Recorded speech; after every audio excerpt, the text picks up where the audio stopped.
สวัสดีค่ะทุกคนยินดีต้อนรับเข้าสู่ Thai with Grace นะคะวันนี้เราจะมาดู5สิ่งที่คนต่างชาติชอบพูดผิดไปดูกันเลยเรามาเริ่มต้นด้วย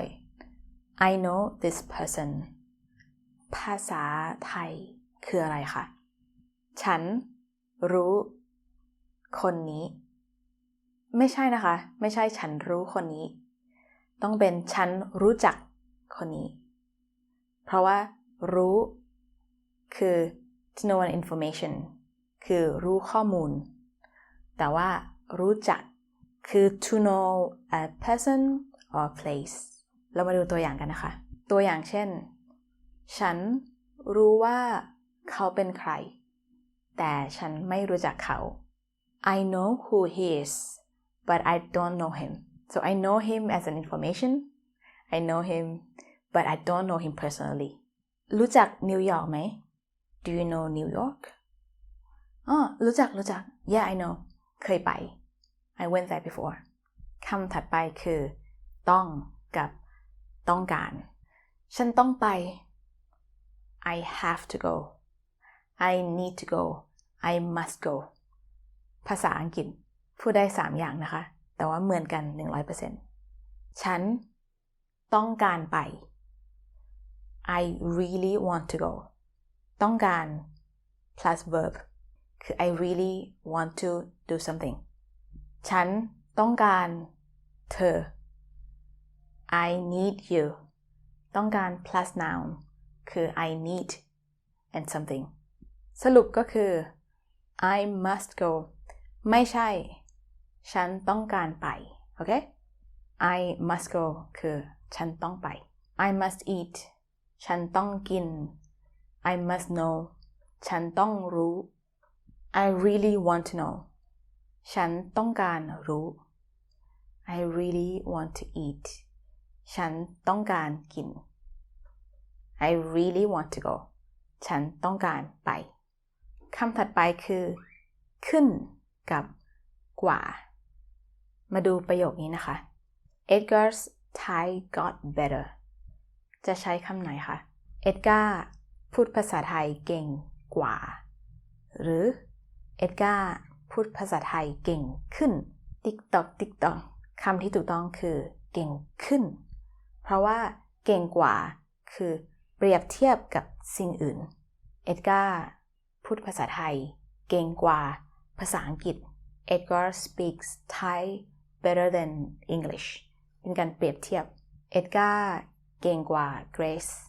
Edgar is more skillful than Grace แต่ว่าขึ้นคือพัฒนาขึ้นดีขึ้น improved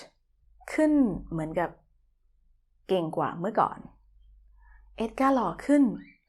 Edgar is more handsome than before as in Edgar became more handsome Edgar สูงขึ้น Edgar became taller Edgar สูงขึ้นกว่าเมื่อก่อน Edgar became taller than before ถ้าคุณพูดว่า Edgar เก่งกว่าแล้วก็หยุดเท่านั้นทุกคนจะงงว่าเก่งกว่าอะไรอ่ะเก่งกว่า Grace หรือว่าเก่งกว่าคนอเมริกาหรือว่าเก่งกว่าใครอ่ะเก่งกว่า มันไม่จบคำถัดไปคือคำว่า how are you พวกคุณพูดคำว่า how are you ยังไงคะสบายดีไหมสบายดีไหมคะสบายดีไหมครับถูกต้องไม่ผิดนะคะแต่ว่าคนไทยชอบพูดคำว่าเป็นไงบ้างเป็นยังไงบ้างย่อเป็นไงบ้างหรือว่าบางครั้งพูดว่าเป็นไงบ้างสบายดีไหมสบายดีค่ะสบายดีค่ะก็ดีค่ะ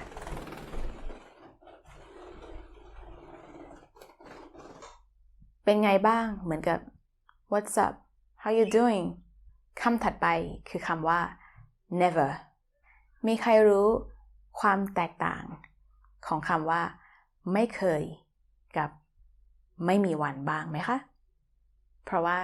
ถ้าเข้าไปใน Google Translate แล้วเขียนไม่เคยไม่มีวันคำแปลจะออกมาว่า never เหมือนกันไม่เคยคือไม่เคย in the past I have never ไม่เคยกินซูชิ I've never eaten sushi before ไม่มีวันกินซูชิจะหมายความว่า I will never eat sushi in my life I will never I don't want to eat sushi คุณไม่เคยเข้าใจฉัน You have never understood me before คุณไม่มีวันเข้าใจฉัน You will never ever understand me ถ้ามีใครอยากจะดูตัวอย่างเพิ่มเติมเข้ามาใน Patreon ของ Grace นะคะเข้ามา support Grace ใน Patreon ในนั้น Grace จะอธิบายเพิ่มเติมมีตัวอย่างเพิ่มเติมแล้วก็บางครั้งจะมี exercise เพิ่มเติมด้วยGrace จะเขียนลิงก์ไว้ใน description นะคะบ๊ายบาย